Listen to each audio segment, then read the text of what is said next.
Thanks for tuning back in.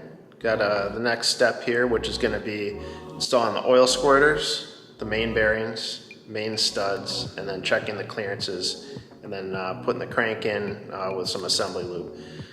So stay tuned, and we'll get this all set up here and check the clearances, and I'll show you how it's all done. Right, so we got the bottom side of the block here, the squirters in, then we put the main bearings in.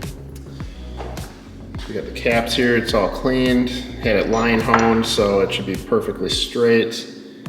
And it's got some standard Glyco bearings here that we'll be using.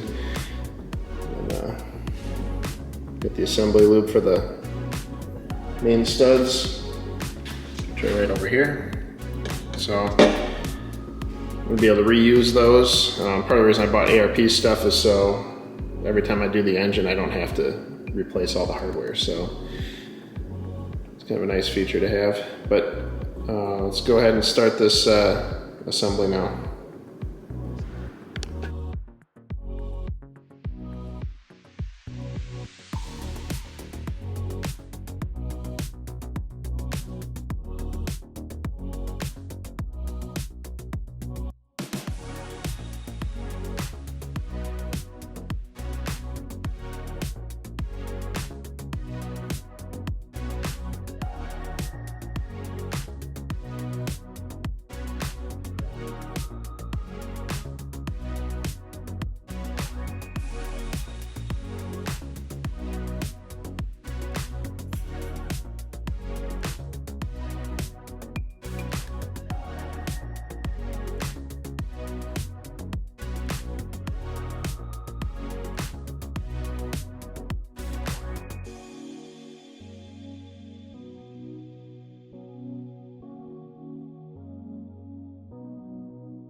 Alright, so the final torque on these is 60 foot-pounds. I'm going to start at half the torque and then go around, and so I'm going to do 30 and then 60.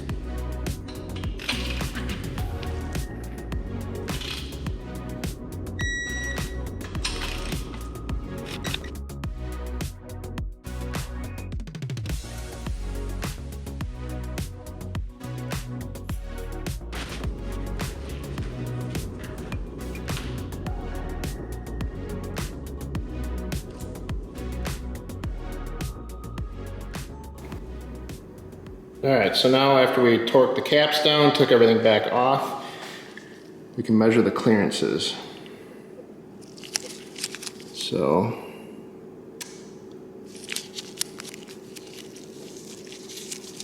it's the gauge here, it shows, well, actually that one's a different one.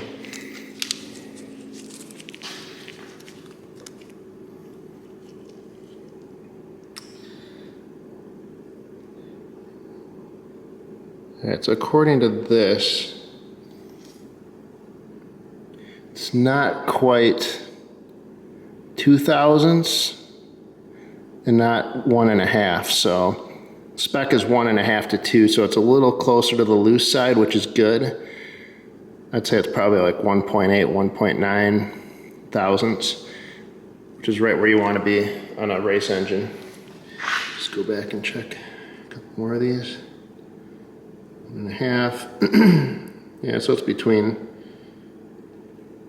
this one's closer to 1.5, maybe just a hair over.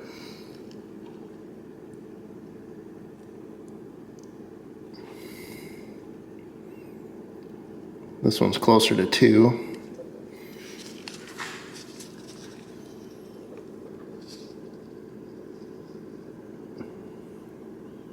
This one's closer to 2 also.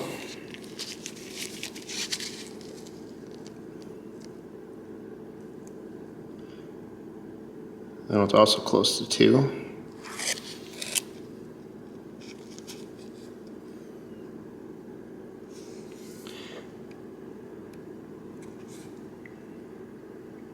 That one's between 1.5 and 2 also. And another one that's also between 1.5 and 2.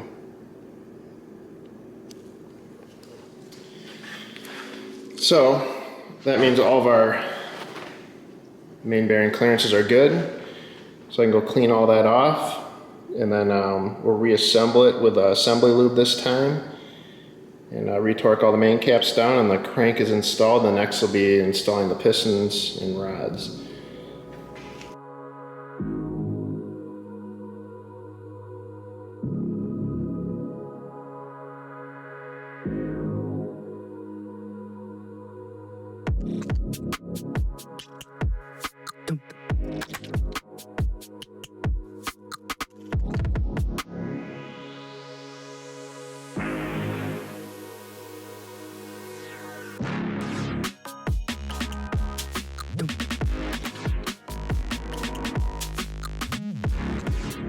Took a quick break to double check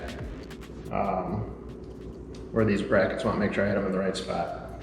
So I'm going to go ahead, finish tightening this all down, and then all the main bearings will be done, and then I'll probably continue on tomorrow with pistons and rods. One thing I always do is these studs are a little short, so the nut doesn't engage all the way. So what I do is I just make sure that the stud is just slightly back out of the block so the nut has full engagement.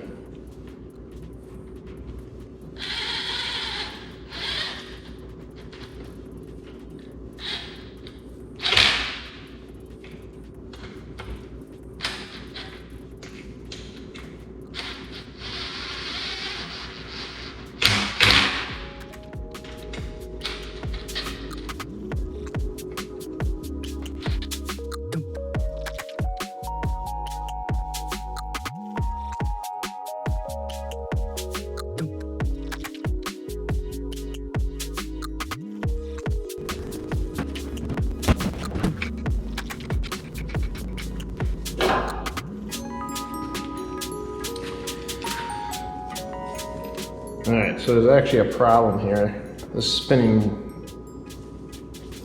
way harder than it should. And I was just trying to move the crank. I think there's almost no end play in this, so I think we have a bad thrust bearing. So I'll start up another video in a minute here and figure out what's going on. Alright, so I had a long night. I was up until almost 2 a.m. messing with this crank main bearings. There's no end play on the thrust bearing, so I have to file the thrust bearing so I can get it to have the proper clearance so the crank will spin properly. So I'm going to start by doing, I got some 600 grit sandpaper and some 800 grit sandpaper, and I have it set up on a mirror, which is about as flat as a surface as you can get. So I'm going to go ahead and I'm going to take the thrust bearing, I'm going to clamp it together with this hose clamp, get it sitting flush, then I'm going to measure how thick it is, and then I'm going to take off 3/1000ths, and then I'm going to go try to fit it back in the block. So I'm going to go ahead and start this process, so stay tuned.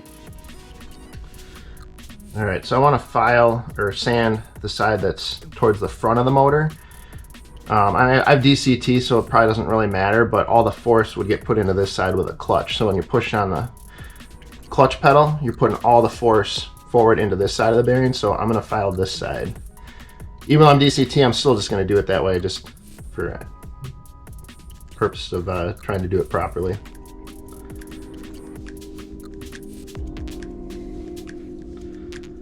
So let's see what the thickness is.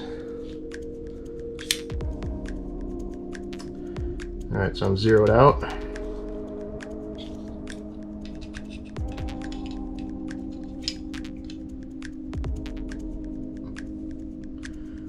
So I'm at 984. So let's try to get down to 981.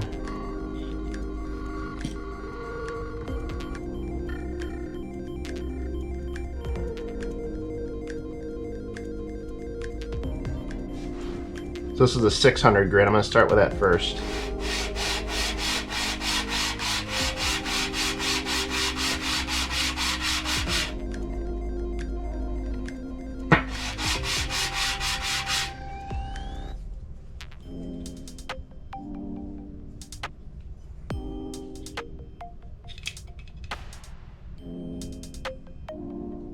All right, 9 at 2 already.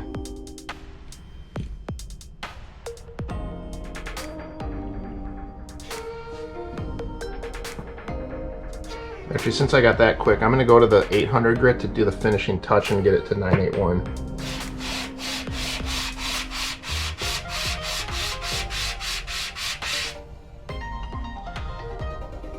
See, pretty uniform all the way around. There's obviously a couple low spots. Let's see what's at.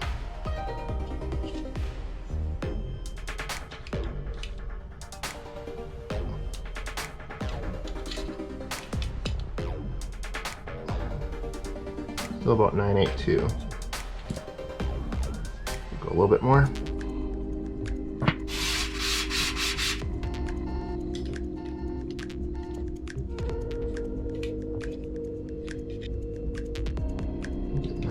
Now. I mean, obviously there's a little bit of tolerance in the tools and how accurate they are, but it looks like I'm still sitting about 982.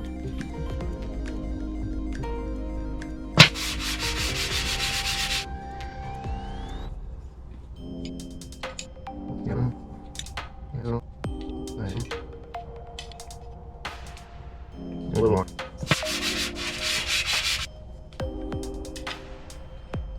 Still about 982. Alright, I'm gonna hit it one more time with the heavier grit.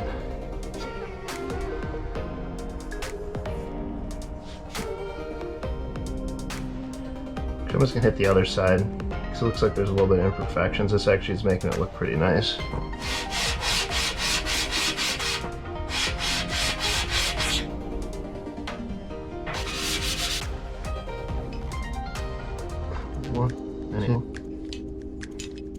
Go a little bit more still.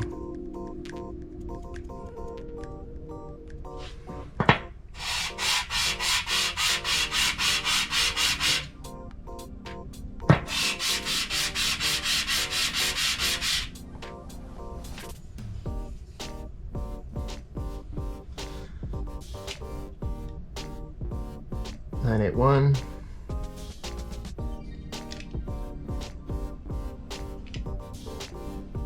That's a lot thinner.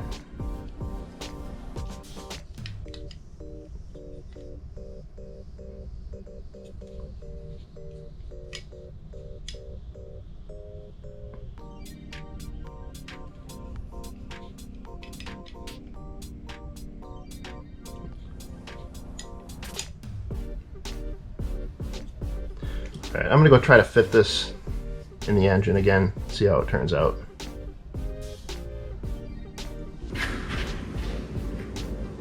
All right, so I got that thrust bearing grinded out about 3 thousandths. So I bolted it back in. I'm gonna hook the dial indicator on the end of the crankshaft and see what the spec is now. It does spin, and it didn't spin before when the bearing was in there, so let's see what it actually measures at.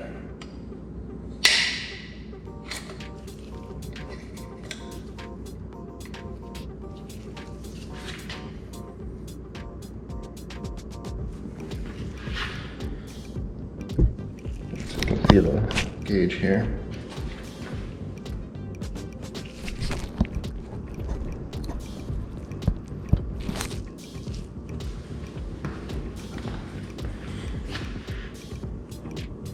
So I'm going to do is move it in one direction, push it back, and then I'm going to zero it out. All right, so we're sitting at 0, it's all the way back. Now I'm going to move the crank forward, and let's see what the input is. Looks like we got about 3.5 thousandths.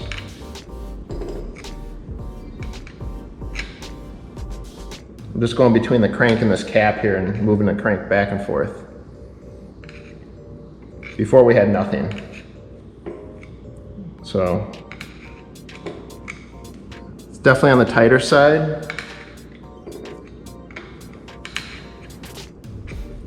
but that should be good.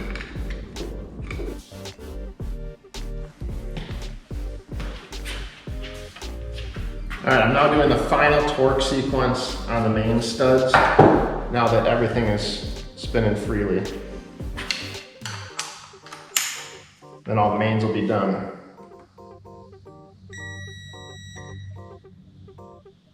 So I'm gonna do it in 3 steps, 20, 40, and then 60.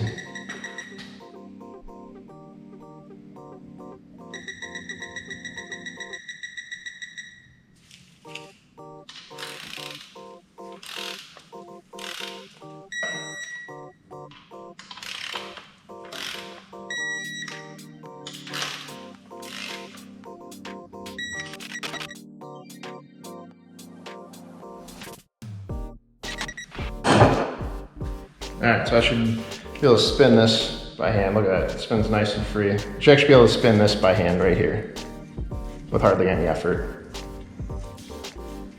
So I'd say we're good. Next up will be setting up the rods, pistons, measuring the rod bearing clearance, and then after that, the rotating assembly will be pretty much done. So stay tuned for the next video.